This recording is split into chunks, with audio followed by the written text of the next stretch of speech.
Hi there, Scott, ROCKFILE, back with another podcast for you. Going to give you a little, another Alaska update, I guess. This is kind of throwing everything together on a Thanksgiving morning.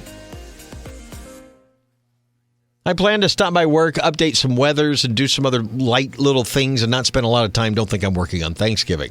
Had plans to do a non-traditional thing today, steaks and stuff like that. Looking forward to it. It's been a great day so far. But anyway, I just wanted to give you an update. I'm thankful. I'm very thankful that I took the opportunity here. I work for a great guy, a guy who sees eye to eye with me on where the stations need to be and pretty much on all business levels and even a lot of personal levels too. Matt's just a great guy. We went to Anchorage about a week and a half ago, spent the night, did the awards dinner thing, got to hobnob with all sorts of radio and TV people from the state of Alaska. That was really cool.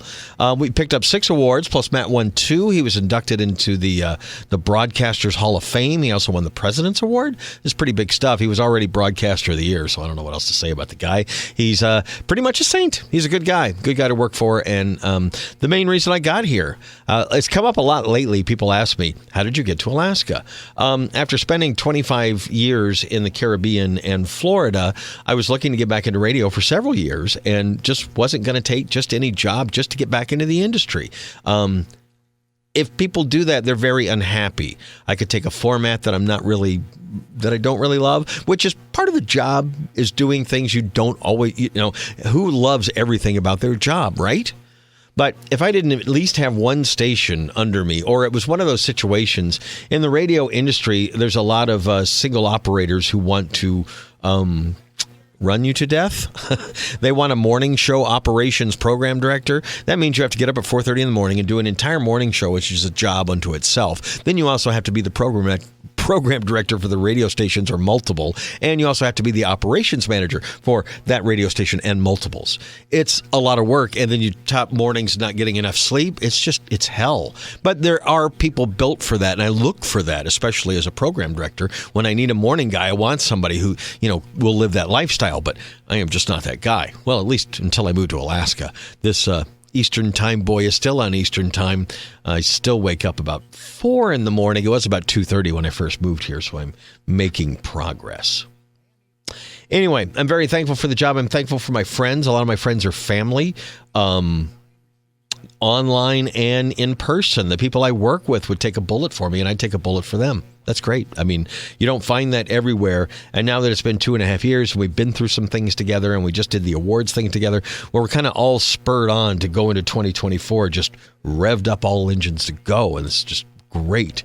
I've mentioned before that I like working here because of the market. This is a market that's kind of a throwback in radio time. We're very modern here. We have Walmart and Safeway and Home Depot and the internet and video games and everything else that the lower 48 has. But we don't have TV stations here. We don't have a lot of crime. We don't, so it's very much a down-to-earth, let's turn on the radio and see what's happening today kind of market. Very few of those left in the United States, if you didn't know that. So radio still plays a big part in people's lives here, and that makes what I do even better because it just feels like it's more important, I guess. I know I'm just playing music for people and sports for people and news, and we do help out when there's opportunities to do that. And it's all community-based here, which is wonderful. 99.9% of our advertising comes from local advertisers because it works for them. I've worked in other markets where a very tiny percent came from the local market and everything else was national. We don't worry about national here because, this is Kenai, Alaska. We need to worry about Kenai, Alaska and the Kenai Peninsula.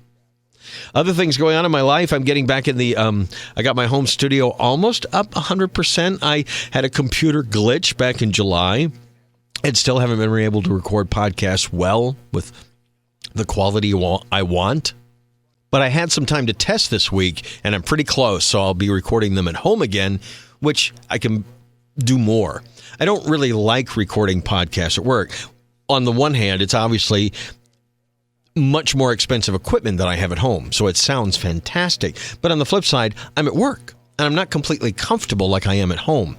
So I don't think you would notice a big difference from the ones that are done at home and the ones that are done at my home office studio, whatever you want to call it. Home studio sounds much more ostentatious than it is.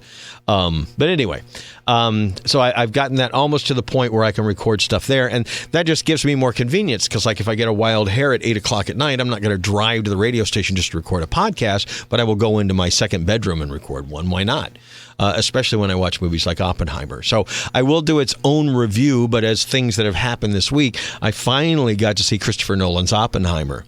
If you are a person who likes biopics, if you're a person who likes intelligent movies, dramas, if you're looking for an action film, this is not it, but it did move quickly at 3 hours. It's exactly 3 hours with credits. I thought it was fantastic. I think everybody in the movie deserves an Oscar, especially a few that I don't want to name because I don't want you to know how important their characters are. So many famous people, so many actors are in this movie, actors and actresses. A couple of them are in a few scenes before they even speak. And it's like, wow, you have a great cast when you have an Academy Award winner just standing there for most of the movie. And then he's got maybe 2 lines in the entire thing. Or she. I don't want to give anything away. But it is really good. So if you're into that kind of thing, again, if you're I can't imagine people went and saw Barbie and this and enjoyed both of them equally. I would imagine you probably fall in one or either camp. I still haven't seen Barbie, but after some of the reviews I've read, I'm going to see it at some point. But on the other hand, Oppenheimer, I'm a Christopher Nolan fan. I am a fan of just about every actor and actress in the film. I thought it was fantastic. Oscar levels all the way around. Matter of fact, of all the movies I've seen this year, this one deserves most of the Oscars so far. There's still a few left to come, but I don't know. There's been some really good movies this year, but this one just felt like every scene was just like, wow. Cillian Murphy, man, he disappears into the role of Oppenheimer. Really good flick. Anyway, it'll get its own review.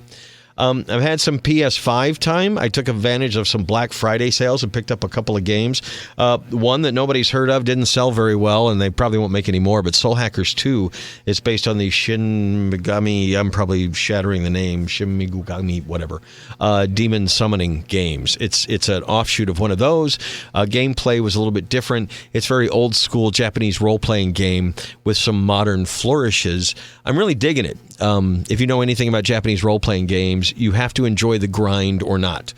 Grinding is going through dungeon after dungeon, getting more powerful, getting stronger, fighting stronger enemies, getting better equipment, that kind of stuff. The grind is a lot of fun. The old school gameplay keeps me coming back, but it's got a good story and everything.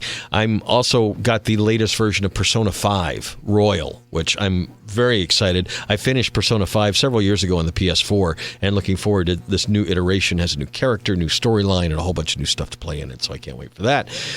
Still heavily into Hogwarts. I'm over 50 hours into that game. It's one of the best games I've ever played. And I'm not a big Harry Potter fan. It's just a great game. A lot of stuff to do. You learn how to do things, and then you can apply those things. This is like the ultimate IP game. Warner Brothers games did pretty well with Mad Max and a couple of the Shadows of Mordor games. Anyway, Hogwarts Legacy, if you haven't picked it up yet, there's a reason why a year later it's still full price and people are still paying that. And supposedly we're getting some add-on content before we get a sequel. Anyway, it's a great game. Also still playing Final Fantasy 16. I'm a good 40-something hours into that and not close to the end. Picked up a couple other things. Anyway, I'll do reviews for all these things, but this was just kind of a catch-all of this is what's been going on in my life. Work's going very well. Life is going very well. Having a great Thanksgiving, and I'm just really thankful today. Today is also my mom's birthday. It's been over a decade since she passed away. Now I'm a little better with it, but when her birthday aligns with Thanksgiving, it just makes it a more emotional day, I guess. Anyway, it's been a good day, and I think Mom would be happy that I had a good day. Anyway, I hope you had a good day. I hope you had a great Thanksgiving. I hope you're having a great week. I don't think this will post until after Thanksgiving, probably on Black Friday, so have a spectacular day. Be careful out there and have a wonderful weekend. Thank you for listening.